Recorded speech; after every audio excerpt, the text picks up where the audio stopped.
we are first going to pray for 2 children. ನಾವು ಮೊದಲು 2 ಮಕ್ಕಳಿಗಾಗಿ ಪ್ರಾರ್ಥಿಸ್ತೀವಿ. So, whenever we have a baptism, we do a little study about baptism. ನಮ್ಮಲ್ಲಿ ಯಾವಾಗಲಾದರೂ ದೀಕ್ಷಾ ಸ್ನಾನದ ಕಾರ್ಯಕ್ರಮವಿದ್ರೆ ದೀಕ್ಷಾ ಸ್ನಾನದ ಬಗ್ಗೆ ಮಾತಾಡ್ತೀವಿ. And when we do a child dedication, we do a little study about bringing up children. ಮಕ್ಕಳನ್ನ ಅರ್ಪಿಸೋ ಕಾರ್ಯದಲ್ಲಿ ಆ ಮಕ್ಕಳ ಅರ್ಪಿಸೋದ್ರ ಬಗ್ಗೆ ಅಧ್ಯಯನ. So, we want to turn to Ephesians in chapter 6 first. ಎಫೆಸಿಯ 6ನೇ ಅಧ್ಯಾಯವನ್ನ ನೋಡ್ಕೊಳ್ಳೋಣ ಈಗ. Ephesians in chapter 6. ಎಫೆಸಿಯ 6ನೇ ಅಧ್ಯಾಯ. This is the longest section in the Bible about home relationship. ಇದು ಒಂದು ಕೌಟುಂಬಿಕ ಜೀವಿತದ ವಿಷಯವಾಗಿ ಬರೆದಿರುವಂತ ಉದ್ದನೆಯ ಒಂದು ಅಧ್ಯಾಯವಾಗಿದೆ. Starts in Ephesians 5:22 and ends in chapter 6 verse 9. ಕೌಟುಂಬಿಕ ವಿಷಯವಾಗಿ ಬರೆದಿರೋದು ಇಲ್ಲಿ ಅಧ್ಯಾಯ 5:22ರಿಂದ 6ನೇ ಅಧ್ಯಾಯ 9ರವರೆಗೂ ಇದೆ. About how husbands and wives must behave with each other. ಹೇಗೆ ಒಬ್ಬ ಗಂಡ ಹೆಂಡತಿ ವರ್ತಿಸಬೇಕು ಒಬ್ಬರೊಬ್ಬರ ಜೊತೆ. In chapter 5:22 to 33. ಇಲ್ಲಿ ಅಧ್ಯಾಯ 5:22-23ರಲ್ಲಿ. And then children and parents, chapter 6 verse 1 to 4. ಮಕ್ಕಳು ಮತ್ತು ತಂದೆ ತಾಯಂದಿರು 6ನೇ ಅಧ್ಯಾಯ 1-2 and 1-4. And like in many homes in India, even in those days, many people had servants in their homes, so speaks about masters and servants from 6 verse 5 to 9. ನಂತರ ಹಳೆ ಕಾಲದಲ್ಲಿ ನಾವು ನೋಡೋ ತರ ಮನೆಯಲ್ಲಿ ಸೇವಕರು ಇರ್ತಾ ಇದ್ರು. ಅದರಿಂದ ಇಲ್ಲಿ 6ನೇ ಅಧ್ಯಾಯ 5-9ರವರೆಗೆ ಸೇವಕರು ಮತ್ತು ಯಜಮಾನರ ನಡುವಿನ whole thing is referring to home relationships. ಇದು ಎಲ್ಲ ಒಂದು ಕೌಟುಂಬಿಕ ವಿಷಯದ ಬಗ್ಗೆ ಬರೆದಿರುವಂತ. And before it speaks about home relationships, ಈ ಒಂದು ಕೌಟುಂಬಿಕ ಸಂಬಂಧಗಳ ಬಗ್ಗೆ ಬರೆಯೋ ಮೊದಲು it says in 5:18 you must be filled with the Holy Spirit. ಇಲ್ಲಿ 5ನೇ ಅಧ್ಯಾಯ 18ನೇ ವಚನದಲ್ಲಿ ನಾವು ಪವಿತ್ರ ಆತ್ಮ ಭರಿತರಾಗಿರಬೇಕು ಅಂತ. It's the only verse in the New Testament which commands us to be filled with the Holy Spirit. ಈ ಒಂದೇ ಒಂದು ವಚನ ಹೊಸ ಒಡಂಬಡಿಕೆಯಲ್ಲಿ ನಮಗೆ ಆಜ್ಞೆ ಮಾಡುತ್ತೆ ನಾವು ಪವಿತ್ರಾತ್ಮ ಭರಿತರಾಗಿರಬೇಕು ಅಂತ. And it doesn't talk about the gifts of the Spirit, but it talks about home relationships after that. ಇಲ್ಲಿ ಆತ್ಮದ ವರಗಳ ಬಗ್ಗೆ ಮಾತಾಡೋದಿಲ್ಲ, ಅದರ ನಂತರ ಅಲ್ಲಿ ಕೌಟುಂಬಿಕ ಜೀವಿತದ ಸಂಬಂಧದ ಬಗ್ಗೆ ಮಾತಾಡುತ್ತೆ. Please remember this all your life so that you don't get deceived. ನೀವು ಈ ನಿಮ್ಮ ಜೀವಿತಾವಧಿ ಕಾಲದಲ್ಲೆಲ್ಲ ಇದನ್ನ ನೆನ್ಪಿಟ್ಕೊಳ್ಳಿ, ಯಾಕೆಂದ್ರೆ ನೀವು ವಂಚನೆಗೆ ಒಳಗಾಗಬಾರ್ದು. Whatever different churches may say, ಬೇರೆ ಎಷ್ಟೋ ಸಭೆಗಳು ಏನೆಲ್ಲ ಹೇಳ್ಬಹುದು, the Bible says when you're filled with the Holy Spirit, it will change your home relationships. ಈ ದೇವರ ವಾಕ್ಯ ಹೇಳುತ್ತೆ ನೀವು ಪವಿತ್ರ ಭರಿತರಾದ ನಂತರ ನಿಮ್ಮ ಕೌಟುಂಬಿಕ ಜೀವನ ಸುಧಾರಿಸುತ್ತೆ ಅಂತ. That's just like Jesus said, when you're filled with the Spirit, you'll first be a witness in Jerusalem, which is your home. ಇದು ಹೇಗೆ ಅಂದ್ರೆ ಯೇಸು ಸ್ವಾಮಿ ಹೇಳಿದಾಗೆ ನೀವು ಪವಿತ್ರಾತ್ಮ ಭರಿತರಾದಾಗ ಮೊದಲು ಯೆರೂಸಲೇಮಿನಲ್ಲಿ ಅಂದ್ರೆ ನಿಮ್ಮ ಕುಟುಂಬದಲ್ಲಿ if you're not a witness in your home, don't try to be a witness outside. ಅಲ್ಲಿ ನಿಮ್ಮ ಕುಟುಂಬದಲ್ಲಿ ನೀವು ಸಾಕ್ಷಿಗಳಾಗಿಲ್ಲ ಅಂದ್ರೆ ಬೇರೆ ಕಡೆ ಸಾಕ್ಷಿ ಆಗಲಿಕ್ಕೆ ಪ್ರಯತ್ನ ಪಡಬೇಡಿ. If Christianity has not changed your attitude to your wife, it's no use preaching it to other people. ನಿಮ್ಮ ಕ್ರೈಸ್ತ ಜೀವಿತ ನಿಮ್ಮ ಹೆಂಡತಿಯ ಜೊತೆಗಿನ ಮನೋಭಾವ ಬದಲಾಯಿಸಿಲ್ಲ ಅಂತ ಅಂದ್ರೆ ನೀವು ಹೊರಗಡೆ ಸಾಕ್ಷಿಯಾಗಿರ್ಲಿಕ್ಕೆ ಆಗೋದಿಲ್ಲ. If Christianity has not made you a submissive wife to your husband, please don't preach it to other people. ಈ ಕ್ರೈಸ್ತ ಜೀವಿತ ನೀವು ನಿಮ್ಮ ಗಂಡನಿಗೆ ಅಧೀನರಾಗ್ಲಿಕ್ಕೆ ಕಲಿಸಿಲ್ಲ ಅಂತಂದ್ರೆ ನೀವು ಹೊರಗಡೆ ಸಾಕ್ಷಿ ಇರೋಕೆ ಪ್ರಯತ್ನ ಮಾಡಬೇಡಿ. If Christianity has not taught you how to honor your father and mother, you can't tell other people about it. ಈ ಕ್ರೈಸ್ತತ್ವ ನಿಮಗೆ ತಂದೆ ತಾಯಿನ ಹೇಗೆ ಗೌರವಿಸಬೇಕು ಅಂತ ಕಲಿಸಿಲ್ಲ ಅಂದ್ರೆ ನೀವು ಹೊರಗಡೆ ಪ್ರಸಂಗ ಮಾಡ್ಲಿಕ್ಕೆ ಸಾಧ್ಯವಿಲ್ಲ. See, many of us sitting here have non-Christian parents. ನಮ್ಮಲ್ಲಿ ಇಲ್ಲಿ ಕುಳಿತವರಲ್ಲಿ ಬಹಳಷ್ಟು ಜನಕ್ಕೆ ಅಕ್ರೈಸ್ತ ಕುಟುಂಬಗಳಿಂದ ಬಂದಿದ್ದವರಾಗಿದ್ದೀರಾ. What does it mean to honor our parents? ತಂದೆ ತಾಯಿಯನ್ನ ಗೌರವಿಸಬೇಕು ಅಂದ್ರೆ ಅರ್ಥವೇನು? You don't have to obey them when you've left the home. ನೀವು ಅವರ ಮನೆಯನ್ನ ಬಿಟ್ಟು ಹೊರಗೆ ಹೋದಾಗ ಅವ್ರು ಹೇಳಿದ್ದನ್ನೆಲ್ಲ ಕೇಳೋ ಅವಶ್ಯಕತೆ And ಇಲ್ಲ. even when you're in your home, ನೀವು ಅವರ ಮನೆಯಲ್ಲಿ ಇದ್ರೂ ಸಹ it says in 6:1, obey your parents in the Lord. ಇಲ್ಲಿ 6:1 ವಚನ ಹೇಳುತ್ತೆ, ನೀವು ನಿಮ್ಮ ತಂದೆ ತಾಯಿಗಳನ್ನ ಕರ್ತನಲ್ಲಿ ಗೌರವಿಸಿ ಅಂತ. Doesn't say obey your parents, it says obey your parents in the Lord. ನಿಮ್ಮ ಕರ್ತನಲ್ಲಿ ನೀವು ನಿಮ್ಮ ತಂದೆ ತಾಯಿಗೆ ವಿಧೇಯರಾಗಿರಿ ಅಂತ ಹೇಳುತ್ತೆ. So that means if the Lord tells you to do something and your parents tell you to do something else, you obey the Lord. ಅದರ ಅರ್ಥ ಏನಂದ್ರೆ, ನಿಮ್ಮ ತಂದೆ ತಾಯಿ ಒಂದು ವಿಷಯವನ್ನ ಹೇಳ್ತಾರೆ ಮತ್ತೆ ಕರ್ತನು ಒಂದು ವಿಷಯ ಹೇಳ್ತಾನೆ, ನೀವು ಕರ್ತನಿಗೆ ವಿಧೇಯನಾಗಬೇಕು. Supposing your parents tell you to bow down to an idol, ನಿಮ್ಮ ತಂದೆ ತಾಯಿ ಹೇಳ್ಬಹುದು ಒಂದು ವಿಗ್ರಹಕ್ಕೆ ತಲೆ ಬಾಗಬೇಕು ಅಂತ. how will you speak to them? ಆವಾಗ ನೀವು ಹೇಗೆ ಅವರಿಗೆ ಉತ್ತರ ಕೊಡ್ತೀರಾ? You must honor them. ಅವರಿಗೆ ಗೌರವಿಸಬೇಕು. You must say, Dad, Mom, I love you very much. ತಂದೆ ತಾಯಿಯವರೇ, ನಾನು ನಿಮ್ಮನ್ನ ಬಹಳವಾಗಿ ಪ್ರೀತಿಸ್ತೀನಿ. I'm very thankful that you brought me up from the time I was a baby.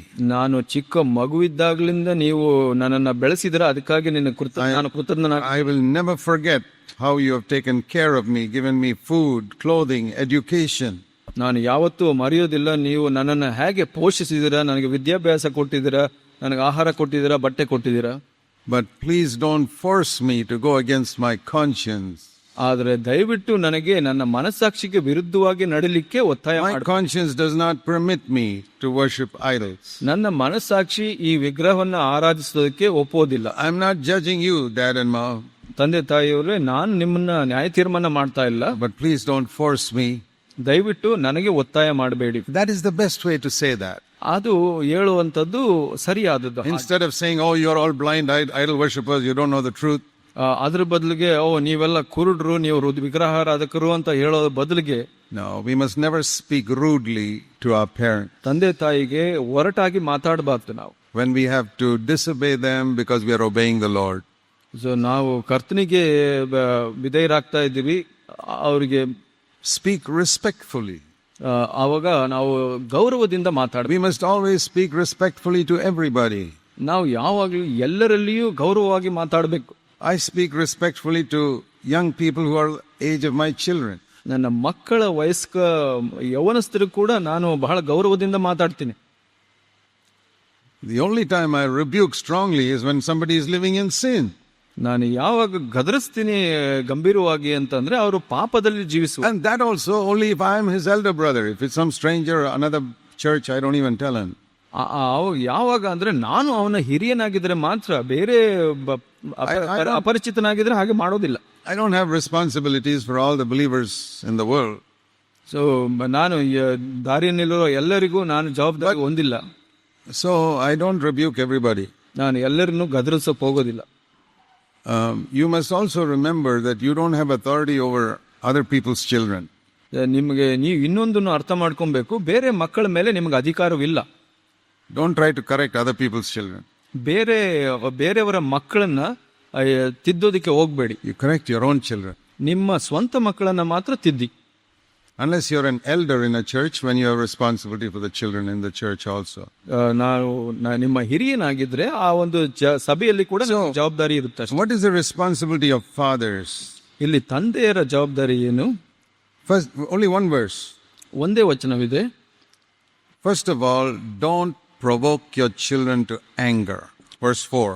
ಅವರಿಗೆ 4ನೇ ವಚನದಲ್ಲಿ ನಾವು ನೋಡಿದ್ವಿ, ಮಕ್ಕಳಿಗೆ ಕೋಪವನ್ನು ಎಬ್ಬಿಸಬೇಡಿ ಅಂತ. Now you know, as fathers and mothers, it's very, very easy to get angry with the children. ನಿಮ್ ತಂದೆ ತಾಯಿಯಾದ ನಿಮಗೆ ಗೊತ್ತಿದೆ, ಮಕ್ಕಳ ಜೊತೆ ಕೋಪ ಮಾಡ್ಕೊಳ್ಳೋದು ಬಹಳ ಸುಲಭ. And Paul, he was not a father, but he had seen parents like that. ಪೌಲನು ತಾನು ಸ್ವಂತವಾಗಿ ತಂದೆ ಆಗಿಲ್ಲ ಅಂದ್ರೂ ಬೇರೆ ತಂದೆ ತಾಯಿಯರನ್ನ ನೋಡಿದ್ದ. And he had seen how parents provoke their children by getting angry with them. ಅವನು ನೋಡಿದ್ದ ತಂದೆ ತಾಯಿಗಳು ಮಕ್ಕಳನ್ನ ಹೇಗೆ ಕೋಪವೆಬ್ಬಿಸ್ತಾರೆ, ಅವ್ರ ಮೇಲೆ ಕೋಪ ಮಾಡಿಕೊಂಡು. He said, don't provoke your children to anger. ಅವರಲ್ಲಿ ಕೋಪವನ್ನ ಎಬ್ಬಿಸಬೇಡಿ ಅಂತ. Now I want to explain something to you. ನಾನು ಒಂದು ವಿಷಯನ ನಿಮಗೆ ವಿವರಿಸಲಿಕ್ಕೆ ಇಷ್ಟಪಡ್ತೀನಿ. There is a difference between raising your voice and getting angry. ಇಲ್ಲಿ ವ್ಯತ್ಯಾಸವಿದೆ, ನಿಮ್ಮ ಸ್ವರವನ್ನ ಮೇಲೆತ್ತಿ ಮಾತಾಡೋದು ಮತ್ತು ಕೋಪ ಮಾಡ್ಕೊಳ್ಳೋದ್ರ ಬಗ್ಗೆ. If you raise your voice at an older person, that is always anger.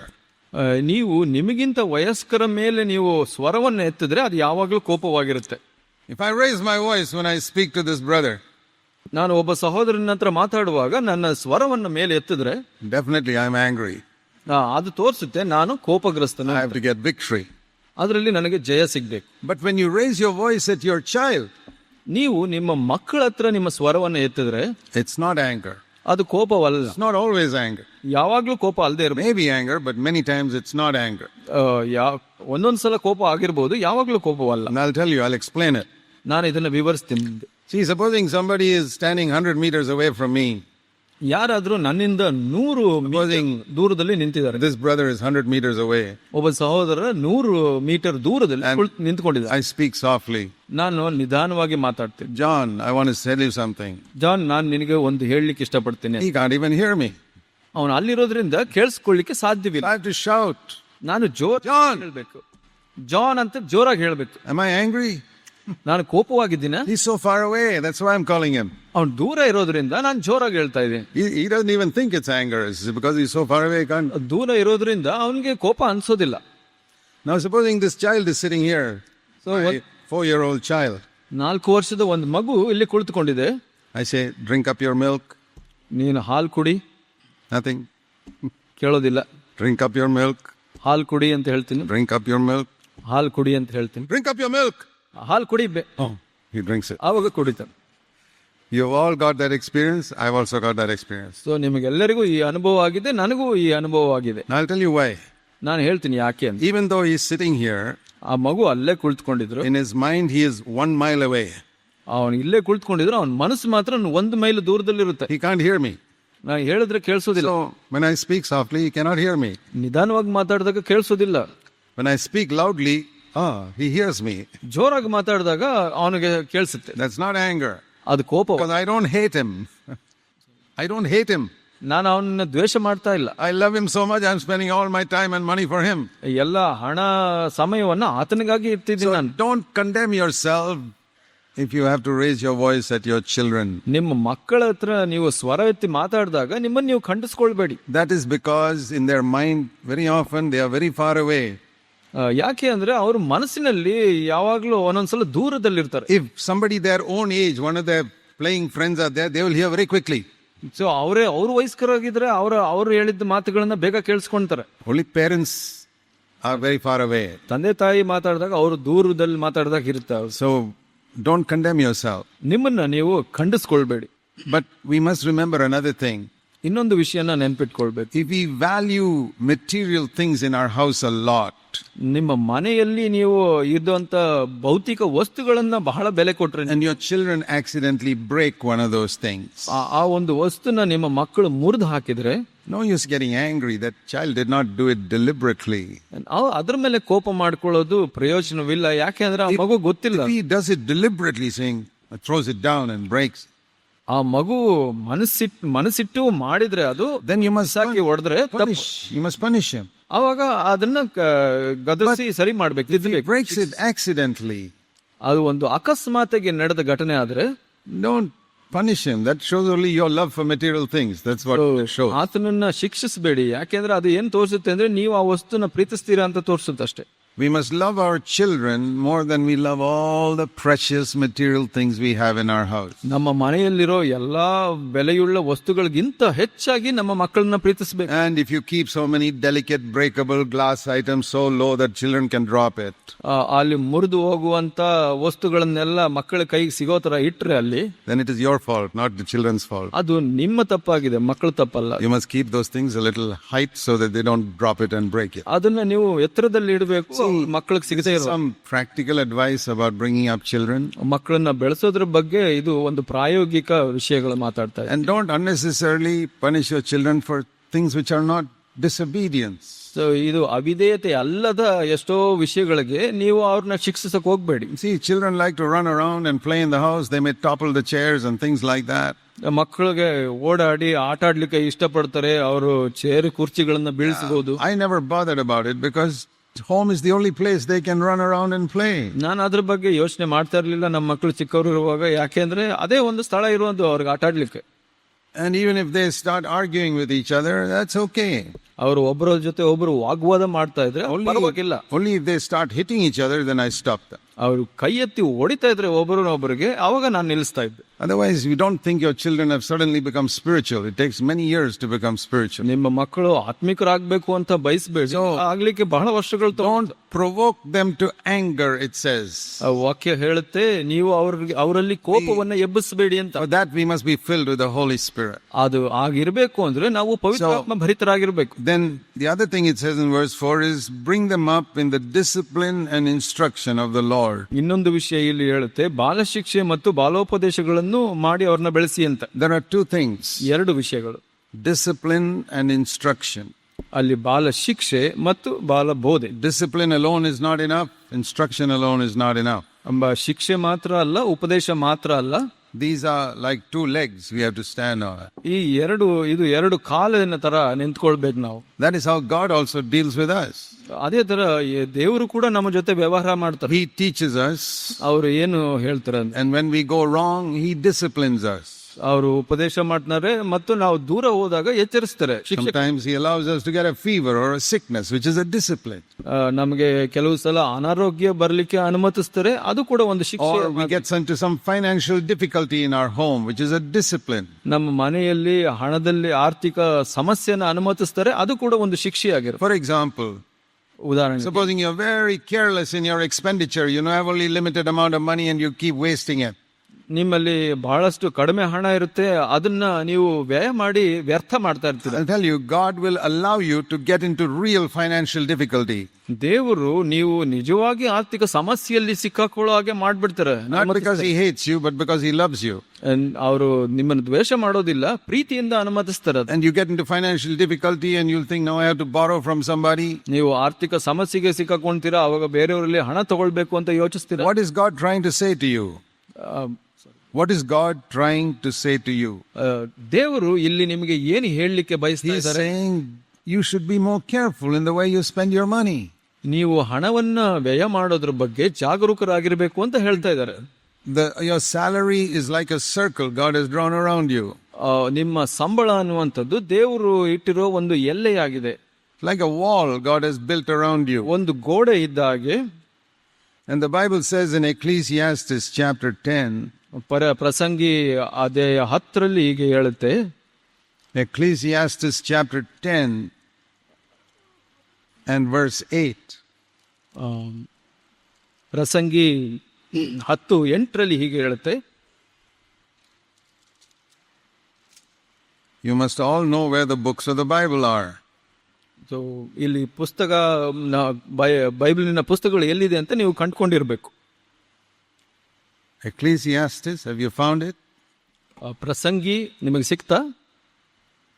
Okay, chapter 10, 10ನೇ ಅಧ್ಯಾಯ verse 8. 8ನೇ ಅಧ್ಯಾಯ, The last part. ಕಡೆಯ ಭಾಗ. If you break through a wall, a serpent will bite you. ಗೋಡೆ ಒಡೆಯುವವನನ್ನು ಹಾವು ಕಚ್ಚುವುದು. God has drawn a wall or put a wall around you, which is your salary. ನಿಮ್ಮ ಸಂಬಳವಾಗಿ ದೇವರು ನಿಮಗೆ ಒಂದು ಗೋಡೆಯನ್ನು ಕಟ್ಟಿದ್ದಾರೆ ನಿಮ್ಮ ಸುತ್ತ. You spend more than that, you're breaking the wall. ನೀವು ಅದಕ್ಕಿಂತ ಹೆಚ್ಚಾಗಿ ವ್ಯಯ ಮಾಡಿದ್ರೆ ನೀವು ಆ ಗೋಡೆಯನ್ನು ಒಡಿತಾ ಇದ್ದೀರಾ. Then a serpent will bite you. ಅವಾಗ ಹಾವು ನಿಮಗೆ ಕಚ್ಚುತ್ತೆ. So learn from that. God allows the serpent to bite you because He wants you to stay inside the wall He has built for you. ಇದರಿಂದ ನೀವು ಏನು ಕಲಿಬೇಕು ಅಂದ್ರೆ, ನೀವು ಗೋಡೆಯನ್ನು ಹೊಡಿತಾ ಇದ್ರೆ ಹಾವು ಕಚ್ಚುತ್ತೆ, ನೀವು ಅದನ್ನು ದಾಟಬಾರದು ಅಂತ. Not only applying to my money matters. ನಮ್ಮ ಆರ್ಥಿಕ ಸಮಸ್ಯೆಗೆ ಮಾತ್ರ ಅಲ್ಲ ಇದು. This verse applies to many matters. ಈ ವಚನ ಬಹಳಷ್ಟು ವಿಷಯಗಳಲ್ಲಿ ಅನ್ವಯವಾಗುತ್ತೆ. God drew a circle around Adam and Eve. ಆದಾಮ ಮತ್ತು ಹವ್ವಳಿಗೆ ಕೂಡ ದೇವರು ಒಂದು ಎಲ್ಲೆಯನ್ನು ಹಾಕಿದ್ರು. Inside that circle there were 10,000 trees with good fruit. ಆ ಒಂದು ಎಲ್ಲೆಯ ಒಳಗೆ 10,000 ಮರಗಳಿತ್ತು ಒಳ್ಳೆಯ ಹಣ್ಣಿನ. Outside only one tree. ಆದ್ರೆ ಎಲ್ಲೆಯ ಹೊರಗಡೆ ಒಂದೇ ಒಂದು ಮರವನ್ನು They were so stupid they broke the wall and went to that other tree. ಅವರು ಎಷ್ಟು ಮೂರ್ಖರಾಗಿದ್ರು ಅಂದ್ರೆ ಆ ಗೋಡೆಯನ್ನು ಮುರಿದು ಆ ಮರದ. There were 10,000 trees inside the wall. They could have eaten from there. ಆ ಒಂದು ಗೋಡೆಯ ಮಧ್ಯದಲ್ಲಿ 10,000 ಮರಗಳಿತ್ತು, ಅದರಲ್ಲಿ ತಿನ್ಬೋದಿತ್ತು. But they put their hand into what God said, don't do it. ಅವರು ದೇವರು ಬೇಡ ಅಂದಿರೋ ವಸ್ತುಗೆ ಕೈ ಹಾಕಿ And all the trouble that has come in the world in 6,000 years was because they did that. 6,000 ವರ್ಷದಲ್ಲಿ ಬಂದಂತ ಸಮಸ್ಯೆಗೆಲ್ಲ ಇದೇ ಮುಖ್ಯ ಕಾರಣವಾಗಿ. In the same way, ಹಾಗೇನೆ the Bible says, don't be a busybody in other people's matters. ದೇವರ ವಾಕ್ಯ ಹೇಳುತ್ತೆ, ಬೇರೆಯವರ ವಿಷಯದಲ್ಲಿ ನೀವು ಕುತೂಹಲವಾಗಿ God has drawn a circle around you, you and your family. ನೀವು ಮತ್ತು ನಿಮ್ಮ ಕುಟುಂಬಕ್ಕೆ ಒಂದು ಎಲ್ಲರನ್ನ ಹಾಕಿದ್ದಾರೆ ದೇವರು. If you poke your nose into somebody else's affairs, ಬೇರೆಯವರ ವಿಷಯದಲ್ಲಿ ನೀವು ಮೂಗು ಹಾಕ್ತೀರಾ, then you will suffer and you deserve to suffer. ನೀವು ಅದರಿಂದ ನೀವು ಕಷ್ಟವನ್ನು ಅನುಭವಿಸ್ತೀರಾ, ಯಾಕೆಂದ್ರೆ ನೀವು ಅದಕ್ಕೆ ಯೋಗ್ಯರು. The same way, if you're an elder in a church, ಹಾಗೆ ಒಂದು ಸಭೆಯಲ್ಲಿ ಒಬ್ಬ ಹಿರಿಯನಿರ್ತಾನೆ, then your circle is bigger because it includes all the people in your church. ಆ ಒಂದು ಹಿರಿಯನಿಗೆ ಆ ಒಂದು ಎಲ್ಲೆ ದೊಡ್ಡದಾಗಿರುತ್ತೆ, ಯಾಕೆಂದ್ರೆ ಆ ಸಭೆಯೆಲ್ಲ ಆತನ ಕೆಳಗಡೆ. You must care for all of them.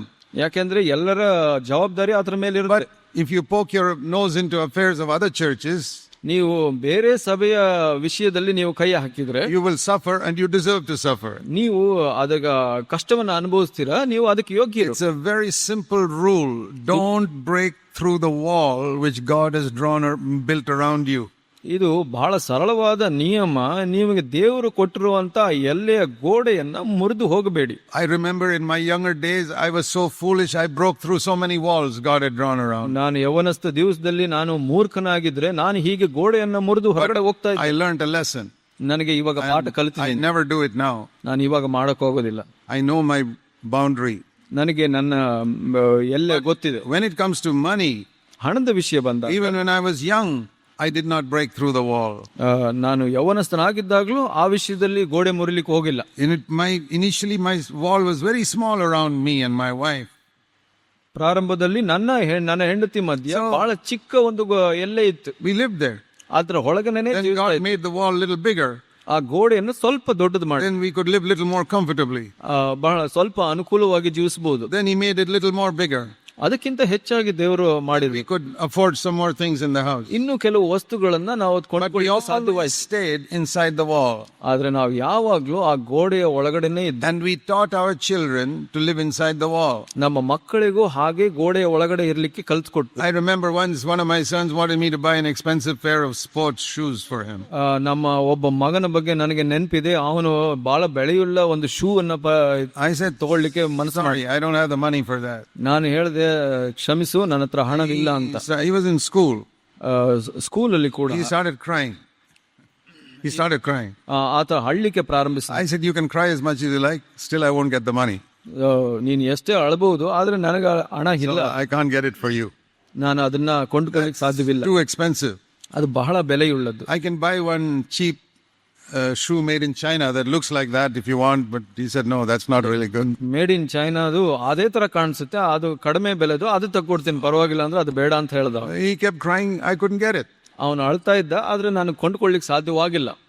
So don't worry if your children cry. Don't break through the wall to make your children happy. ನಿಮ್ಮ ಮಕ್ಕಳು ಅಳ್ತಾ ಇದ್ರೂನು ನೀವು ಗೋಡೆ ಮುರಿಯಕ್ಕೆ ಹೋಗ್ಬೇಡಿ, ಯಾಕಂದ್ರೆ ನಾಳೆ ಅವ್ರು ಸಂತೋಷವಾಗಿ. Good that your children also learn to live without certain things. ನಿಮ್ಮ ಮಕ್ಕಳು ಕೆಲವು ವಿಷಯಗಳು, ಕೆಲವು ವಸ್ತುಗಳು ಇಲ್ಲದೇನೆ ಜೀವಿಸೋದು ಕಲಿಯೋದು ಬಹಳ ಒಳ್ಳೇದು ಅವ್ರಿಗೆ. Don't be ashamed to say we are too poor for that. ನೀವು ಈ ತರ ಹೇಳಲಿಕ್ಕೆ ನಾಚಿಕೆ ಪಡಬೇಡಿ. ನಾವು ಬಡವರು, ಅದನ್ನ ಕೊಂಡ್ಕೊಳ್ಳಿಕ್ ಸಾಧ್ಯವಿಲ್ಲ ಅಂತ ಹೇಳ. I would tell my children, your other classmates and all, they are so rich, they can afford so many things. We are not like that. ನಮ್ಮ ಮಕ್ಕಳಿಗೆ ನಾನು ಹೇಳ್ತಾ ಇದ್ದೆ, ಬೇರೆ ಮಕ್ಕಳು ಶ್ರೀಮಂತರು, ಅವರು ತಗೊಳ್ಳಿಕ್ಕೆ ಸಾಧ್ಯವಿದೆ, ನಮಗೆ ಸಾಧ್ಯವಿಲ್ಲ. Don't look at them and compare your clothes with theirs. I cannot afford all those. ನೀನು ನಿನ್ನ ವಸ್ತ್ರಗಳನ್ನ ಅವರ ವಸ್ತ್ರಕ್ಕೆ ಹೋಲಿಸಿ ನೋಡಬೇಡ, ನಮಗೆ ಕೊಂಡುಕೊಳ್ಳಿಕ್ಕೆ ಸಾಧ್ಯವಿಲ್ಲ. Don't even compare your clothes with the clothes of other children in the church. ಸಭೆಯಲ್ಲಿರುವಂತ ಬೇರೆ ಮಕ್ಕಳ ವಸ್ತ್ರದೊಂದಿಗೆ ನಿನ್ನ ವಸ್ತ್ರವನ್ನು ಹೋಲಿಸಿ ನೋಡಬೇಡ. Their parents are rich. ಯಾಕೆಂದ್ರೆ ಅವರ ಮಕ್ಕಳು ಶ್ರೀಮಂತರಿರಬಹುದು. God bless them. ಆ ದೇವರು ಅವ್ರಿಗೆ ಆಶೀರ್ವಾದ ಮಾಡಿದ್ದಾರೆ. We are not jealous of them. ನಾವು ಅವ್ರ ಬಗ್ಗೆ ಮತ್ಸರವಿಲ್ಲ. We don't imitate them. ಆದ್ರೆ ಅವರನ್ನ ನಾವು ಅನುಕರಿಸ್ತಾ ಇಲ್ಲ. The same way, nowadays all types of fashions can come into the girls in the church. ಇಲ್ಲಿ ಸಭೆಯಲ್ಲಿ ಇಂದಿನ ದಿವಸದಲ್ಲಿ ಹೆಣ್ಣು ಮಕ್ಕಳ ಮಧ್ಯದಲ್ಲಿ ಬಹಳ ಫ್ಯಾಷನ್ ಬರುವಂತ, because some young girls are not wholehearted and their mothers are not very strict with them. ಕೆಲವು ಯೌವನಸ್ಥ ಸಹೋದರಿಯರು ಪೂರ್ಣ ಹೃದಯದವರಲ್ಲ, ಅವ್ರ ತಂದೆ ತಾಯಂದಿರು ಅವ್ರನ್ನ ಹದ್ದುಬಸ್ತಿನಲ್ಲಿ ಇಟ್ಟಿರೋದಿಲ್ಲ. And the fathers and mothers allow them to watch all the fashion pictures in the advertisements and all that and dress like that. ಜಾಹೀರಾತಿನಲ್ಲಿ ತಂದೆ ತಾಯಿ ಮಕ್ಕಳಿಗೆ ಅನುಮತಿಸ್ಬಿಡ್ತಾರೆ ಬೇರೆ ಎಲ್ಲ ನೋಡ್ಲಿಕ್ಕೆ ವಸ್ತ್ರ ವಿನ್ಯಾಸಗಳು. So what do when you want to bring up your daughter in a God-fearing way? ನೀವು ನಿಮ್ಮ ಮಗಳನ್ನ ದೇವ ಭಯದಲ್ಲಿ ಬೆಳೆಸಲಿಕ್ಕೆ ಏನ್ ಮಾಡ್ತೀರಾ? Supposing somebody comes to you as an elder brother. Somebody came to me like that. ನನ್ನ ಬಳಿಗೆ ಯಾರೋ ಒಬ್ಬ ಹಿರಿಯ ಸಹೋದರ, What shall I do, brother, if my daughter wants to dress like some of those fashionable girls in CFC? CFC ನಲ್ಲಿರುವಂತ ಒಂದು fashion ಹುಡುಗಿಯರನ್ನ ನೋಡಿ ನನ್ನ ಮಗಳು ಕೂಡ ಹಾಗೆ ಬಯಸ್ತಾಳೆ, ನಾನು ಏನ್ ಮಾಡ್ಬೇಕು ಅಂತ ಕೇಳಿದ್ರು. Dress like that and wear all that fancy jewelry and all that. ಆ ತರ ಒಂದು ವಸ್ತ್ರ ವಿನ್ಯಾಸ ಮಾಡಿ ಆ ಒಂದು ಆಭರಣಗಳನ್ನೆಲ್ಲ ಹಾಕೊಳ್ಳಿಕ್ಕೆ ಬಯಸ್ತಾ ಇದ್ದಾಳೆ ಅಂತ. I said, this is what you should tell your daughter. ನಿನ್ನ ಮಗಳಿಗೆ ಹೀಗೆ ಹೇಳ್ಬೇಕು ನೀನು ಅಂತ ಹೇಳಿದೆ. There are two types of girls in CFC. CFC ನಲ್ಲಿ ಎರಡು ತರನಾದ ಹೆಣ್ಣು ಮಕ್ಕಳಿದ್ದಾರೆ. They are both in CFC.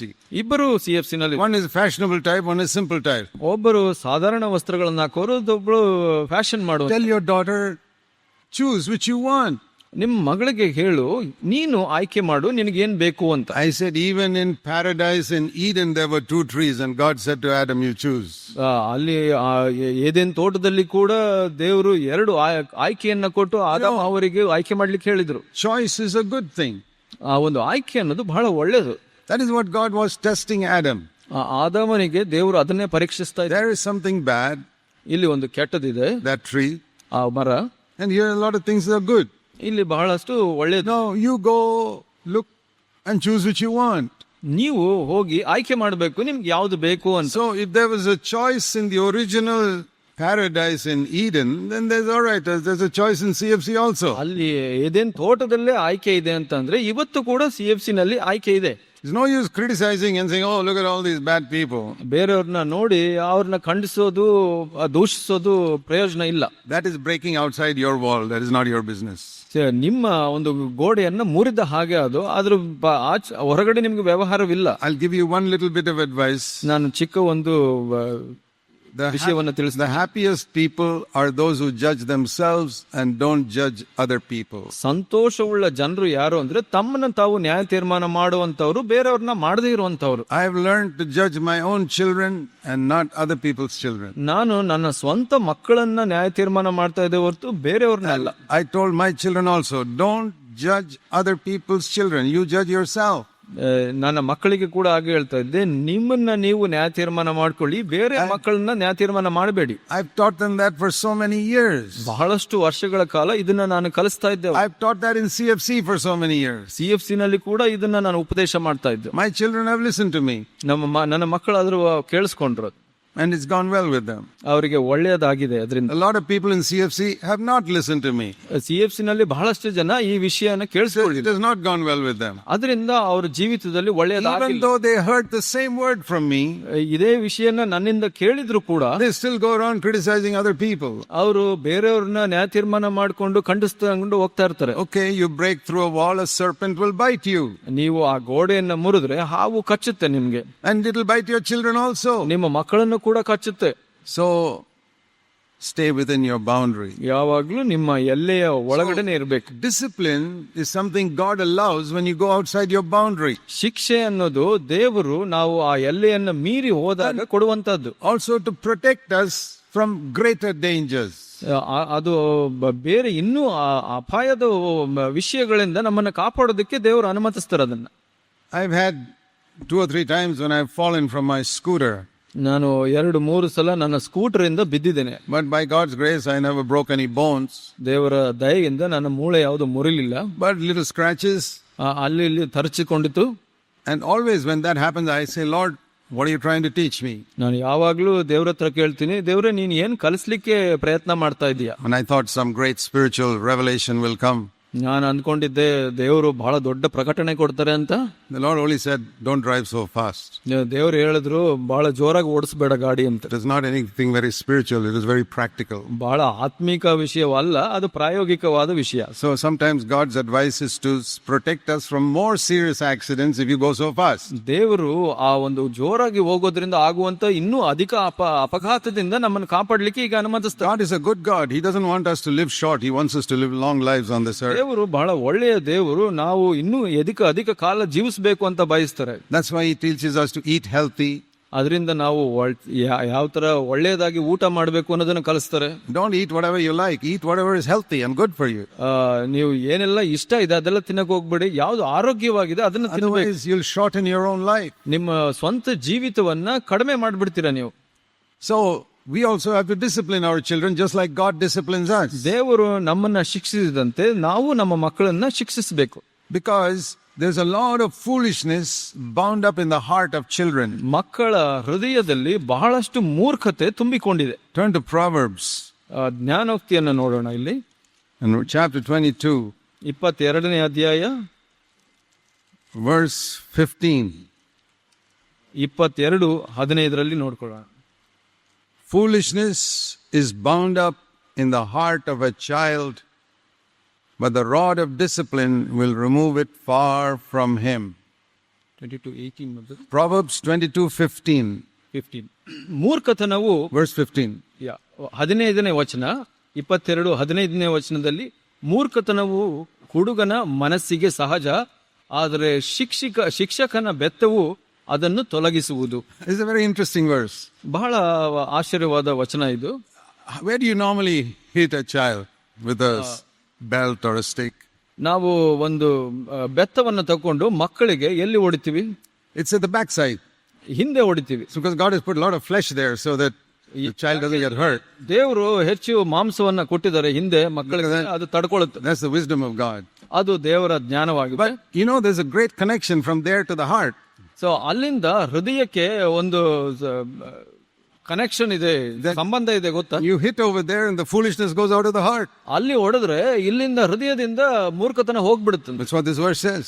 ಈ ವಚನ ಹಾಗೆ ಹೇಳ್ತಾ ಇದೆ. Foolishness is bound up in the heart. ಆ ಹೃದಯದಲ್ಲಿ ಮೂರ್ಖತನ ತುಂಬಿಕೊಂಡಿದೆಯಂತೆ. But you use a rod and the foolishness goes out. ನೀವು ಆ ಬೆತ್ತವನ್ನು ಉಪಯೋಗಿಸಿದ್ರಿಂದ ಆ ಮೂರ್ಖತನ ಹೋಗ್ಬಿಡುತ್ತಂತೆ. If you don't do it, ನೀವು ಮಾಡಿಲ್ಲ ಅಂದ್ರೆ the foolishness remains in your child. ಆ ಮೂರ್ಖತನ ನಿಮ್ಮ ಮಕ್ಕಳಲ್ಲಿ ಉಳ್ಕೊಳ್ಳುತ್ತೆ. Now we don't have to always use the rod. ನಾವು ಯಾವಾಗ್ಲೂ ಬೆತ್ತ ತಗೊಳ್ಬೇಕು ಅಂತಲ್ಲ. The best is to speak strongly. ಒಳ್ಳೆಯದು ಖಂಡಿತವಾಗಿ ಮಾತಾಡುವಂತದ್ದು. Use smaller punishments. ಚಿಕ್ಕ ಶಿಕ್ಷೆಗಳನ್ನು ಕೊಡುವಂತದ್ದು. Like sometimes I would tell my children, go and lie down in your bed. You can't play games today. ನಾನು ಮಕ್ಕಳಿಗೆ ಹೇಳ್ತಾ ಇದ್ದೆ, ನೀವು ಹೋಗಿ ಒಳಗಡೆ ಮಲ್ಕೊಂಡ್ಬಿಡು, ಇವತ್ತು ಆಟ ಆಡ್ಲಿಕ್ಕೆ ಬಿಡೋದಿಲ್ಲ. Today you're not allowed to play any games. ನೀನು ಯಾವ್ದು ಆಟ ಆಡಬಾರ್ದು ಇವತ್ತು ಅಂತ ಹೇಳ್ತಾ ಇದ್ದೆ. That's also a punishment. ಅದು ಕೂಡ ಶಿಕ್ಷೆ. So don't always hit your child. ಯಾವಾಗ್ಲೂ ನಿಮ್ಮ ಮಕ್ಕಳಿಗೆ ಹೊಡೆಯಬೇಡಿ. Give them some minor forms of punishment. ಒಂದು ಚಿಕ್ಕ ಶಿಕ್ಷೆಗಳನ್ನ ಕೊಡೋದು ಪ್ರಯತ್ನ ಮಾಡಿ. Continue to disobey, then only with a stick and all is very serious punishment. So ಅವರು ಹಾಗೆ ಮುಂದುವರೆದ್ರೆ ವಿರೋಧಿಸಿ, ಅವಾಗ ನಾವು ಬೆತ್ತ ತಗೊಳ್ಬೇಕಾಗುತ್ತೆ. And don't use the stick in anger. ಈ ಒಂದು ಬೆತ್ತವನ್ನ ಕೋಪದಲ್ಲಿ ತಗೊಳ್ಬೇಡಿ ನೀವು. We do it like that in the beginning. ನಾವು ಪ್ರಾರಂಭದಲ್ಲಿ ಹಾಗೆ ಮಾಡ್ತೇವೆ. Because we haven't got victory. ನಮಗೂ ಕೂಡ ಜಯವಿಲ್ಲ. I remember many times I've beaten my children in anger. ನಾನು ಕೂಡ ನನಗೆ ನೆನಪಿದೆ, ನನ್ನ ಮಕ್ಕಳನ್ನ ಕೋಪದಲ್ಲಿ ಶಿಕ್ಷಿಸಿದ್ದೀನಿ. But immediately after that I'd go and lock myself in a room and pray and cry to God and say, Lord, forgive me. ನಾನು ನಂತರ ತಕ್ಷಣವೇ ನಾನು ಕೊಠಡಿಯಲ್ಲಿ ಹೋಗಿ ಬಾಗಿಲು ಮುಚ್ಕೊಂಡು ದೇವರಲ್ಲಿ ಕೇಳಿದ್ದೀನಿ, ದೇವರೇ ಮೂರ್ಖತನದಿಂದ ಓಡ್ಬಿಟ್ಟೆ, I would weep before God. ದೇವರ ಮುಂದೆ ನಾನು ಅಳ್ತಾ ಇದ್ದೆ. I say, Lord, I have to discipline my children, but I don't want to be angry. ನಾನು ನನ್ನ ಮಕ್ಕಳಿಗೆ ಶಿಕ್ಷಿಸಬೇಕು ಸ್ವಾಮಿ, ಆದ್ರೆ ನಾನು ಕೋಪ ಮಾಡ್ಕೊಳ್ಬಾರ್ದು. That is how God helped me. ಹಾಗೆ ದೇವರು ನನಗೆ ಸಹಾಯ ಮಾಡಿದ್ದಾರೆ. And then the other thing is, once your children becomes 13, 14 years old, it's too late to try and beat them after that. ಇನ್ನೊಂದು ವಿಷಯ ಏನಂದ್ರೆ, ನಿಮ್ಮ ಮಕ್ಕಳು 13, 14 ವರ್ಷ ಆಗ್ಬಿಟ್ರೆ ಬೆತ್ತದ ಹಿಡಿದು ಅವ್ರನ್ನ ಶಿಕ್ಷಿಸೋದು ಕಷ್ಟ ಆಗುತ್ತೆ. Then you must put your arm around them and love them. ಅವರ ಹೆಗಲ ಮೇಲೆ ಕೈ ಹಾಕಿ ಪ್ರೀತಿಸಬೇಕು ಅವ್ರನ್ನ.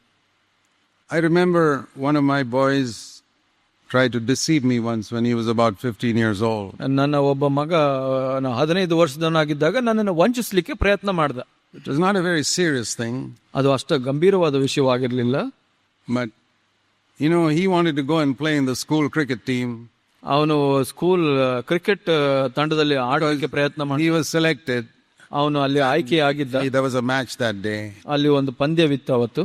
But he knew that if he asked me, I would say, forget about the cricket, go and study for your examination. ಅವನು ಗೊತ್ತಿತ್ತು ನನಗೆ ಕೇಳಿದ್ರೆ ನಾನು ನೀನು ಓದಕ್ಕೆ ಹೋಗು, ನೀನು ಆಡಕ್ಕೆ ಹೋಗ್ಬೇಡ ಅಂತ ಹೇಳ್ತೀನಿ ಅಂತ. So he never told me that he's going for the match. ಅವನು ಹೇಳಲಿಲ್ಲ ನನಗೆ ಆಡ್ಲಿಕ್ಕೆ ಹೋಗ್ತಾ ಇದ್ದೀನಿ ಅಂತ. He folded up all his cricket uniform inside the bag and walked away as if he's going to school. Cricket ಸಮವಸ್ತ್ರನ ಎಲ್ಲ ಮಡಚಿ ಅವನ ಪುಸ್ತಕದ ಬ್ಯಾಗ್ ನಲ್ಲಿ ಇಟ್ಕೊಂಡು ಅವನು ಹೋಗ್ಬಿಟ್ಟ ಸ್ಕೂಲ್ಗೆ ಹೋದ ಹಾಗೆ. Now he need not have deceived me. ಅವನು ಹಾಗೆ ನನ್ನನ್ನು ವಂಚಿಸೋ ಅವಶ್ಯಕತೆ If ಇರಲಿಲ್ಲ. he had told me, Dad, I've been selected for a match, I want to go and play, I would have said, sure, go and play. ನನಗೆ ಹೇಳಿದ್ರೆ ಅಪ್ಪ ನಾನು ಈ ಒಂದು ತಂಡದಲ್ಲಿ ಆಯ್ಕೆಯಾಗಿದ್ದೀನಿ, ನಾನು ಆಡಬೇಕು ಅಂತ ಹೇಳಿದ್ರೆ ನಾನು ಅನುಮತಿಸ್ತಾ ಇದ್ದೆ. I was never against my children playing games. ನಾನು ಯಾವತ್ತೂ ಮಕ್ಕಳು ಆಟ ಆಡೋದ್ರ ವಿರುದ್ಧವಾಗಿ ನಾನು ಇರಲಿಲ್ಲ. I never take them to cinemas, I never take them to circus, no television at home. I have to give them something, I would allow them to play games. ನಾನು ಅವ್ರಿಗೆ ಯಾವತ್ತು ಸಿನಿಮಾ ಸರ್ಕಸ್ ಆಗ್ಲಿ ಬೇರೆ ಎಲ್ಲಿ ಕರ್ಕೊಂಡು ಹೋಗ್ತಾ ಇರಲಿಲ್ಲ, ಅದಕ್ಕೆ ನಾನು ಆಟ ಆಡ್ಲಿಕ್ಕೆ ಅನುಮತಿಸ್ತಾ ಇದ್ದೆ. But he thought I may stop him. ಅವನು ಅಂದ್ಕೊಂಡ So ನಿಲ್ಲಿಸ್ತೀನಿ. he went and he played and he came back. ಅವನು ಹೋಗಿ ಆಟ ಆಡ್ದ ಬಂದ. And by the time he came back, he saw in my face that I knew what he had done. ಅವನು ಬರೋಷ್ಟರಲ್ಲಿ ಅವನು ನನ್ನ ಮುಖದಲ್ಲಿ ನೋಡ್ಬಿಟ್ಟ ನನಗೆ ಗೊತ್ತಾಗಿದೆ ವಿಷಯ ಅಂತ. So I told him, okay, we have to have a chat now. ನಾನು ಹೇಳ್ದೆ, ನಾವು ಇಬ್ರು ಮಾತಾಡ್ಬೇಕು ಇವಾಗ, So we'll go into the other room. ನಾವು ಬೇರೆ ಕೊಠಡಿಗೆ ಹೋಗೋಣ. And he was all trembling. ಅವನು ಆಗ್ಲೇ ನಡುಗ್ತಾ ಇದ್ದ. So I said, let's kneel down now. ನಾವು ಇವಾಗ ಮೊಣಕಾಲು ಹಾಕೋಣ. Whenever I punish my children, I always pray with them. ನಾನು ಯಾವಾಗಲೇ ಶಿಕ್ಷೆ ಕೊಟ್ಟರು ನನ್ನ ಮಕ್ಕಳಿಗೆ ಜೊತೆಯಲ್ಲಿ ಪ್ರಾರ್ಥನೆ ಮಾಡ್ತಾ ಇದ್ದೆ, even when they are small. ಅವ್ರು ಚಿಕ್ಕವರಿದ್ದಾಗ ಕೂಡ. So I said, let's kneel down. ನಾವು ಮೊಣಕಾಲು ಹಾಕೋಣ. And I knelt down with him. ಆತನ ಜೊತೆ ಮೊಣಕಾಲು ಹಾಕಿದೆ. And I put my arms around him. ಅವನ ಜೊತೆ ಅವನ ಹೆಗಲ ಮೇಲೆ ಕೈ ಹಾಕಿ and I prayed. ನಾನು ಪ್ರಾರ್ಥಿಸಿದೆ. I said, Heavenly Father, ತಂದೆಯಾದ ದೇವರೇ, please show me where I failed ನನಗೆ ತೋರಿಸು ಸ್ವಾಮಿ, ನಾನು ಎಲ್ಲಿ ಸೋತಿದ್ದೆ as a father, ತಂದೆಯಾಗಿ, that my son should deceive me in a small thing like this. ಈ ಒಂದು ಚಿಕ್ಕ ವಿಷಯದಲ್ಲಿ ನನ್ನ ಮಗನೇ ವಂಚಿಸಲಿಕ್ಕೆ ಪ್ರಯತ್ನ ಮಾಡ್ತಾ ಇದ್ದಾನೆ ಅಂತ. Help me to be a better father. ನಾನು ಇನ್ನೂ ಒಳ್ಳೆಯ ತಂದೆ ಆಗ್ಲಿಕ್ಕೆ ನನಗೆ ಸಹಾಯ ಮಾಡಿ. In Jesus' name. ಯೇಸುವಿನ ಹೆಸರಲ್ಲಿ. Amen. Amen. I said, okay son, you can go, that's all. Okay ಮಗನೇ, ನೀನು ಹೋಗು ಅಷ್ಟೇ ಅಂತ ಹೇಳಿದೆ. 10 years later, 10 ವರ್ಷದ ನಂತರ he came to CFC. ಅವನು CFCಗೆ ಬಂದ. Now he was a working man. ಅವನು ಕೆಲಸ ಮಾಡ್ತಾ ಇದ್ದ ಆ ಸಮಯದಲ್ಲಿ. He was speaking to the young people. ಅವನು ಯೌವನಸ್ಥರಿಗೆ ಮಾತಾಡ್ತಾ ಇದ್ದ. And he told this story. ಅವನು ಈ ಕಥೆಯನ್ನು ಹೇಳ್ದ. And he said, that prayer helped me more than all the spankings I got from my father. ಅವನು ಏನು ಹೇಳ್ದ ಅಂದ್ರೆ, ಅವತ್ತು ಮಾಡಿದಂತ ಪ್ರಾರ್ಥನೆ ನಾನು ಎಲ್ಲಾ ಶಿಕ್ಷೆಗಿಂತ ಹೆಚ್ಚಾಗಿ ಉಪಯೋಗವಾಯಿತು ಅಂತ. Because I saw my father's heart for me. So ಅವತ್ತು ನನ್ನ ತಂದೆಯ ಹೃದಯವನ್ನ ನೋಡಿದೆ. ಅದಕ್ಕೋಸ್ಕರ what I want to say is, ನಾನು ಏನು ಹೇಳಲಿಕ್ಕೆ your children must see your heart in your discipline. ನಿಮ್ಮ ಶಿಕ್ಷೆಯಲ್ಲಿ ನಿಮ್ಮ ಮಕ್ಕಳು ನಿಮ್ಮ ಹೃದಯವನ್ನ ನೋಡ್ಬೇಕು ಅವರು. How can you bring your children to repentance, to turning from their sin? ನಿಮ್ಮ ಮಕ್ಕಳನ್ನ ಅವರು ಪಾಪದಿಂದ ತಿರುಗಲಿಕ್ಕೆ ಹೇಗೆ ನಡೆಸ್ತೀರಾ? See how God does it in Romans chapter 2. ರೋಮ 2ನೇ ಅಧ್ಯಾಯದಲ್ಲಿ ದೇವರು ಹೇಗೆ ಮಾಡ್ತಾರೆ ನೋಡೋಣ. Romans 2 and verse 4. 2:4 ಹೀಗೆ ಹೇಳುತ್ತೆ. In the last part, ಕಡೆಯ ಭಾಗದಲ್ಲಿ it says, the kindness of God leads you to repentance. ಮನಸ್ಸು ಬೇರೆ ಮಾಡಿಕೊಳ್ಳುವುದಕ್ಕೆ ದೇವರ ಉಪಕಾರವು ನಿನ್ನನ್ನು ಪ್ರೇರಿಸುತ್ತೆಂಬುದು ನಿನಗೆ ಗೊತ್ತಿಲ್ಲ. You would think the strictness of God should lead you to repentance, but no, it says the kindness of God leads you to repentance. So ಇಲ್ಲಿ ದೇವರ ವಾಕ್ಯ ಹೇಳುತ್ತೆ, ದೀರ್ಘ ಶಾಂತಿ ಅನ್ಬಿಟ್ಟು ಅವ್ರ ಉಪಕಾರ ನಮ್ಮನ್ನ ಮಾನಸಾಂತಕ್ಕೆ ನಡೆಸುತ್ತೆ ಅನ್ಬಿಟ್ಟು ನಾವು ಅನ್ಕೊಂತೀವಿ ಶಿಕ್ಷೆ ಅಂತ. No, so there sometimes we can lead our children to repentance by being kind and good to them. ಅವ್ರನ್ನ ಮಾನಸಾಂತರಕ್ಕೆ ನಾವು ಅವ್ರ ಜೊತೆ ದೀರ್ಘ ಶಾಂತಿ ಉಪಕಾರ ಮಾಡೋದ್ರಿಂದ ಸಮಾಧಾನವಾಗಿರೋದ್ರಿಂದ ನಡೆಸಬಹುದು. Even when your children are older, put your arm around them and pray with them. ನಿಮ್ಮ ಮಕ್ಕಳು ದೊಡ್ಡವರು ಇದ್ರು ಅವರ ಹೆಗಲಿನ ಮೇಲೆ ಕೈ ಇಟ್ಟು ಪ್ರಾರ್ಥನೆ ಮಾಡಿ. When they are small, we hug them and kiss them. ನಾವು ಚಿಕ್ಕವರಿದ್ದಾಗ ಅವ್ರನ್ನ ಅಪ್ಪಿ ಮುತ್ತು ಕೊಡ್ತೀವಿ. Why do you stop doing that when they grow up? ಅವರು ಬೆಳೆದ ನಂತರ ಯಾಕೆ ನಿಲ್ಲಿಸ್ಬಿಡ್ತೀರಾ? I still hug my children even if they are 40 years old, even now. ಇವಾಗ್ಲೂ ಕೂಡ ಅವರು 40 ವರ್ಷ ಆಗಿದ್ರು ನಾನು ಅಪ್ಕೊಳ್ತೀನಿ. It's good to touch our children so that they know we love them. ನಮ್ಮ ಮಕ್ಕಳನ್ನ ಮುಟ್ಟಿ ಮಾತಾಡೋದು ಒಳ್ಳೆಯದು. ಯಾಕೆಂದ್ರೆ ಅದರಿಂದ ಅವ್ರಿಗೆ ಪ್ರೀತಿ ಗೊತ್ತಾಗುತ್ತೆ. You know, when your sons grow up, ನಿಮ್ಮ ಮಕ್ಕಳು ಗಂಡು ಮಕ್ಕಳು ಬೆಳೆದಾಗ fathers must spend time with their sons. ಗಂಡು ಮಕ್ಕಳ ಜೊತೆಯಲ್ಲಿ ತಂದೆಯಂದಿರು ಸಮಯವನ್ನು ಕಳಿಬೇಕು. Mothers must spend time with their growing daughters and telling them about the dangers they face in the world. ತಂದೆ ತಾಯಿಯಂದಿರು ಹೆಣ್ಣು ಮಕ್ಕಳು ಬೆಳೆಯುವಾಗ ಹೇಗೆ ಅವ್ರು ಏನು ಅಪಾಯಗಳನ್ನ ಎದುರಿಸ್ತಾರೆ ಅನ್ನೋದ್ರ ಬಗ್ಗೆ ಉಪದೇಶವನ್ನು ಕೊಡಬೇಕು. Sometimes you must take each of your children alone out for some ice cream or some small food. ನಿಮ್ಮ ಮಕ್ಕಳನ್ನ ಪ್ರತ್ಯೇಕವಾಗಿ ನೀವು ವೈಯಕ್ತಿಕವಾಗಿ ನೀವು ಕರ್ಕೊಂಡು ಹೋಗ್ಬೇಕು, ಅವ್ರ ಜೊತೆ ಸಮಯವನ್ನ ಕಳಿಬೇಕು, ಐಸ್ ಕ್ರೀಮು ಅಥವಾ ಇನ್ನು ಯಾವುದೋ ಒಂದು ತೆಗೆದುಕೊಟ್ಟು.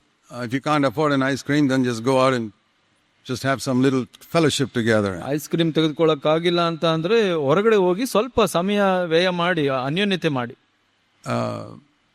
But have fellowship with them, spend time with them. ಅವರ ಜೊತೆ ಸಮಯ ಕಳೆರಿ, ಅನ್ಯೋನ್ಯತೆ ಮಾಡಿ.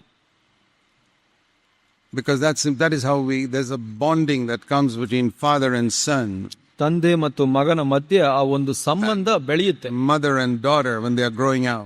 ತಾಯಿ ಮತ್ತು ಮಗಳ ಮಧ್ಯೆ ಅವರು ಬೆಳೆಯುವಾಗ ಒಂದು ಸಂಬಂಧ ಬೆಳೆಯುತ್ತೆ. If you don't spend time talking to your children when they are small, they will not be interested in talking to you when they are big.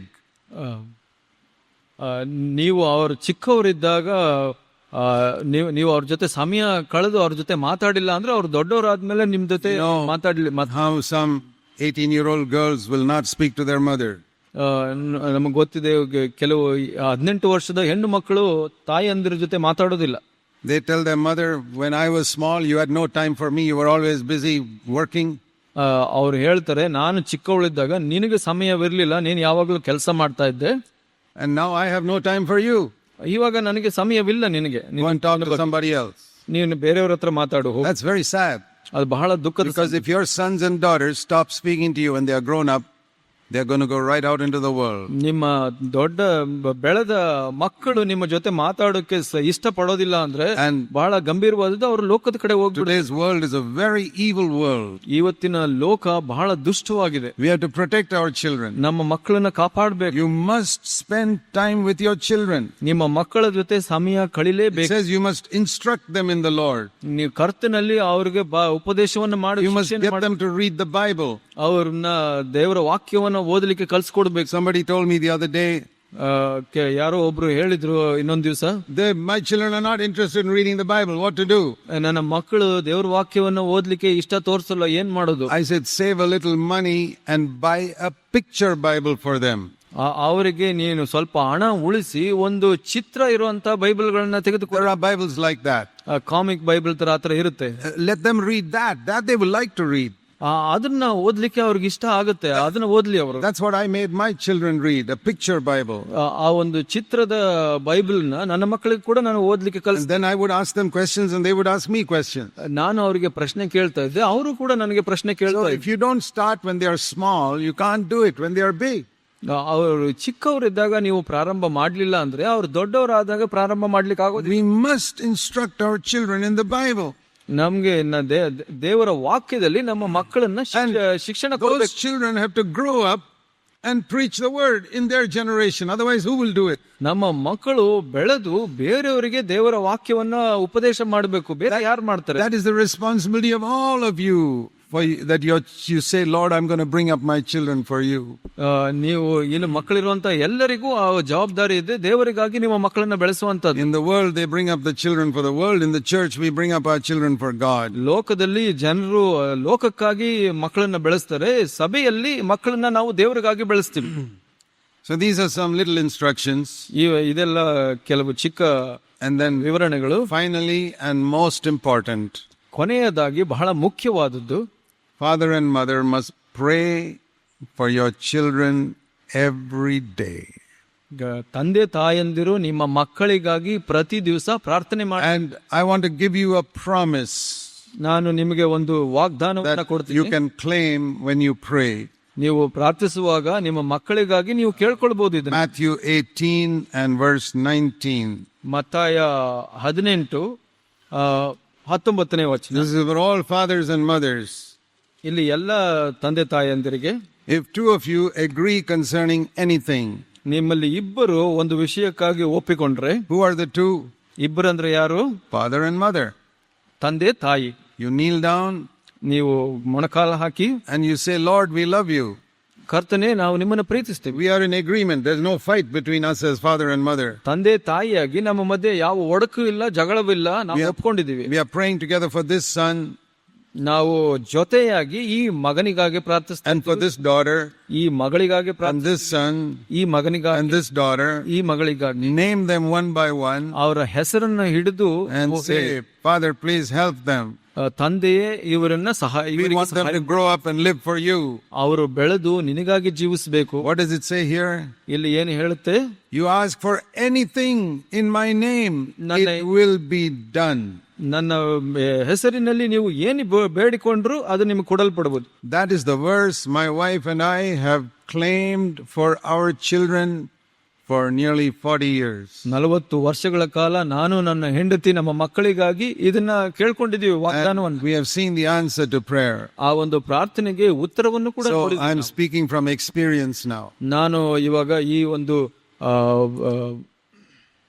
ಈ ಎಕ್ಸ್ಪೀರಿಯನ್ಸ್ ಇಂದ ನಾನು not just because it is written in the word of God. ಇಲ್ಲಿ ವಚನ ಬರೆದಿರೋದ್ರಿಂದ ಅಲ್ಲ, ಇದು ನನ್ನ ಅನುಭವ. You please experience it in your life also. ನಿಮ್ಮ ಜೀವನದಲ್ಲಿ ಕೂಡ ಇದನ್ನ ಅನುಭವಿಸಬೇಕಾಗಿದೆ. Because when two people are gathered, like it says in the next verse, Jesus is in the middle. ಇಲ್ಲಿ ಮುಂದಿನ ವಚನದಲ್ಲಿ ಹೇಳುತ್ತೆ, ಇಬ್ಬರು ಒಂದಾಗಿ ಬಂದಾಗ ಯೇಸು ಸ್ವಾಮಿ ಮಧ್ಯದಲ್ಲಿ ಇರ್ತಾರೆ. So you must always have Jesus between both of you as husband and wife. ಗಂಡ ಹೆಂಡತಿಯಾಗಿ ನಿಮ್ಮ ಇಬ್ಬರ ಮಧ್ಯದಲ್ಲಿ ಯಾವಾಗಲೂ ಯೇಸು ಸ್ವಾಮಿ ಇರಬೇಕು. If you allow some tension to come between both of you, ನಿಮ್ಮ ಮಧ್ಯದಲ್ಲಿ ಏನಾದ್ರೂ ಘರ್ಷಣೆ ಬಂದ್ರೆ, then the devil will come through that and attack your children. ಅದರ ಮಧ್ಯದಿಂದ ಸೈತಾನನು ಬಂದು ಮಕ್ಕಳನ್ನ ಆಕ್ರಮಣ ಮಾಡ್ತಾನೆ. That's why before you go to bed at night, you must always resolve any tensions you have as husband and wife. ನೀವು ಗಂಡ ಹೆಂಡತಿಯಾಗಿ ಮಲಗೋದಕ್ಕೆ ಹೋಗೋ ಮೊದಲು ನಿಮ್ಮ ಮಧ್ಯೆ ಇರುವಂತ ಘರ್ಷಣೆಗಳನ್ನ ತೀರಿಸಿಕೊಳ್ಬೇಕು. Sometimes in married life there can be some arguments and tensions during the day.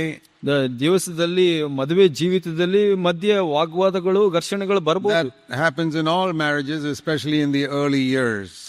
ಎಲ್ಲ ಮದುವೆನಲ್ಲೂ ಇದು ನಡೆಯುವಂತದ್ದು, ಪ್ರತ್ಯೇಕವಾಗಿ ಪ್ರಾರಂಭದಲ್ಲಿ. But ಆದರೆ it says in Ephesians 4:26, ಎಫೆಸಿಯ 4:26 ಹೀಗೆ ಹೇಳುತ್ತೆ, by the time the sun sets, you must get rid of your anger. ಆ ಸೂರ್ಯನು ಮುಳುಗೋದ್ರೊಳಗಡೆ ನಿಮ್ಮ ಕೋಪವನ್ನ ತೀರಿಸಿಕೊಳ್ಬೇಕು. That's Ephesians 4:26. ಅದು ಎಫೆಸಿಯ 4:26. You see the sun setting and I say, hey, I better get rid of my anger now. ನಾನು ಈ ಸಿಟ್ಟನ್ನ ತೀರ್ಸ್ಕೊಂಡ್ ಬಿಡ್ಬೇಕು ನಾನು ಇವಾಗ. That means before you go to bed, make sure both of you don't have any fight with each other. ನೀವು ಮಲಗಕ್ಕೆ ಹೋಗೋದ್ರಲ್ಲಿ ನೀವು ನಿರ್ಧಾರ ಮಾಡ್ಕೊಳ್ಳಿ, ನಿಮ್ಮ ಮಧ್ಯೆ ಯಾವ ಘರ್ಷಣೆ ಇಲ್ಲ. Don't get discouraged if there are some tensions during the day. ದಿವಸದಲ್ಲಿ ಏನೋ ಒಂದು ಘರ್ಷಣೆಗಳಿದ್ರೆ ನೀವು ಮನಗುಂದಬೇಡಿ. That happens in all marriages. ಎಲ್ಲ ಮದುವೆಯಲ್ಲಿ ನಡೆಯುವಂತದ್ದು. But if you're wholehearted, you'll get rid of it in 5 minutes. ನೀವು ಪೂರ್ಣ ಹೃದಯದವರಾಗಿದ್ರೆ 5 ನಿಮಿಷದಲ್ಲಿ ಸರಿ ಮಾಡ್ಕೊಂಡು. If you're not wholehearted, then at least by sunset before you go to bed, get rid of it. ನೀವು ಪೂರ್ಣ ಹೃದಯದವರಲ್ಲ ಅಂದ್ರೆ ಸೂರ್ಯ ಮುಳುಗೋದ್ರಲ್ಲಿ ಅಷ್ಟಾದ್ರೂ ನೀವು ಸರಿ ಮಾಡ್ಕೊಳ್ಬೇಕು. If you're really wholehearted, you'll get rid of it in 1 second. ನೀವು ನಿಜವಾಗ್ಲೂ ಪೂರ್ಣ ಹೃದಯದವರಾಗಿದ್ರೆ ಒಂದು ಕ್ಷಣದಲ್ಲಿ ನೀವು ಸರಿ ಮಾಡ್ಕೊಳ್ತೀರಾ. When there's a tension between husband and wife, you know who wins? ಗಂಡ ಹೆಂಡತಿ ಮಧ್ಯೆ ಘರ್ಷಣೆ ಇದ್ರೆ ಯಾರು ಗೆಲ್ತಾರೆ ಗೊತ್ತಾ? Not you.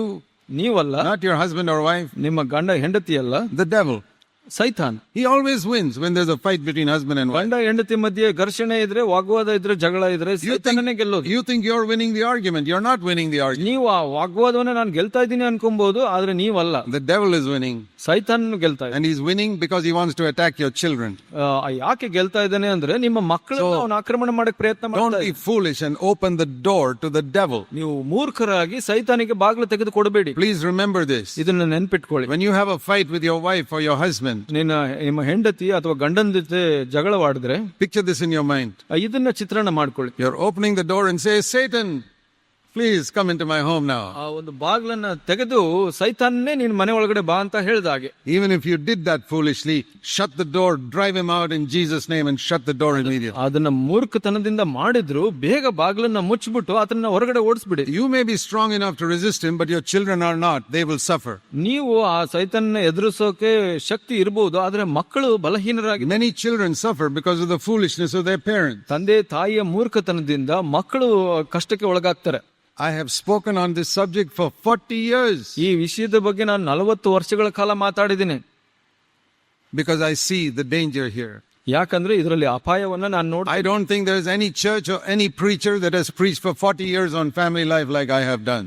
ನಾನು ಮಾಡಿದಂತೆ 40 ವರ್ಷಗಳ ಕಾಲ ಯಾವ ಪ್ರಸಂಗಿ ಕೂಡ ಮಾಡಿರೋ ಸಾಧ್ಯ ಇಲ್ಲಿ ಮಾಡಿಲ್ಲ. Almost every sermon of mine I talk about it. ಎಲ್ಲ ಒಂದು ಪ್ರಸಂಗದಲ್ಲೂ ನಾನು ಈ ವಿಷಯದಲ್ಲಿ Because I know the strength of a church is not the number of people sitting there, but the strength of each home. ಒಂದು ಯಾಕೆ ಅಂದ್ರೆ ಒಂದು ಸಭೆಯ ಬಲ ಇಲ್ಲಿ ಕುಳಿತುಕೊಂಡಿರುವಂತ ಎಲ್ಲ ಜನರಿಂದ ನಿಯಮಿತವಾಗಿಲ್ಲ, ಕುಟುಂಬದ ಬಲದಿಂದ ನಿಯಮಿತವಾಗಿ. You have 200 people sitting in a church, ಸಭೆಯಲ್ಲಿ 200 ಜನ ಕುಳಿತುಕೊಂಡಿರಬಹುದು, and all the families there are fighting with each other. ಎಲ್ಲ ಕುಟುಂಬದವರು ಒಬ್ರಿಗೊಬ್ರು ಜಗಳ ಮಾಡ್ತಾ ಇದ್ದಾರೆ. That's a bad church. ಅದು ಬಹಳ ಕೆಟ್ಟ ಸಭೆ. Even if they sing well, ಅವರು ಚೆನ್ನಾಗಿ ಹಾಡಬಹುದು, even if the numbers are increasing, ಅಲ್ಲಿ ಸಂಖ್ಯೆ ಹೆಚ್ಚಾಗ್ತಾ ಇರಬಹುದು, it is a bad church. ಅದು ಕೆಟ್ಟ ಸಭೆ. But if there are only 20 people in a church, ಆ ಒಂದು ಸಭೆಯಲ್ಲಿ 20 ಜನ ಮಾತ್ರ, and all the families there really love one another, ಎಲ್ಲ ಕುಟುಂಬದವರು ಒಬ್ರನ್ನೊಬ್ರು ಪ್ರೀತಿ, and the husband and wife really love one another, ಗಂಡ ಹೆಂಡತಿ ಒಬ್ರನ್ನೊಬ್ರನ್ನ ಪ್ರೀತಿಸ್ತಾರೆ, that is a strong church. ಅದು ಬಲಶಾಲಿಯಾದ The ಸಭೆ. strength of a church is the strength of the families, not the people sitting in the chairs. ಒಂದು ಆ ಸಭೆಯ ಬಲ ಎಲ್ಲಿದೆ ಅಂದ್ರೆ ಎಷ್ಟು ಜನ ಕುಳಿತುಕೊಂಡಿದ್ದಾರೆ ಅಥವಾ ಕುರ್ಚಿ ಎಷ್ಟಿದೆ ಅದಲ್ಲ, ಎಷ್ಟು ಪ್ರೀತಿ ಇದೆ ಅನ್ನೋದು. You think you can bless the church only by getting up and preaching? ನೀವು ಅನ್ಕೊಂತೀರಾ ಸಭೆಯನ್ನ ನೀವು ಆಶೀರ್ವದಿಸೋದು ಇಲ್ಲಿ ಬಂದು ಪ್ರಸಂಗ ಮಾಡೋ ಅಂತ? ಇಲ್ಲ. You bless the church by making your family life strong.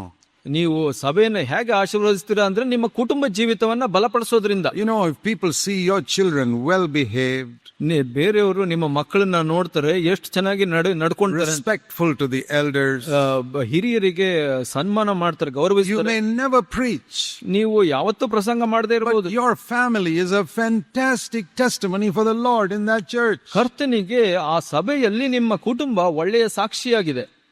I've seen in CFC Bangalore, CFC ಬೆಂಗಳೂರಿನಲ್ಲಿ ಕೂಡ ನಾನು ನೋಡಿದ್ದೀನಿ. some families, the children are so respectful.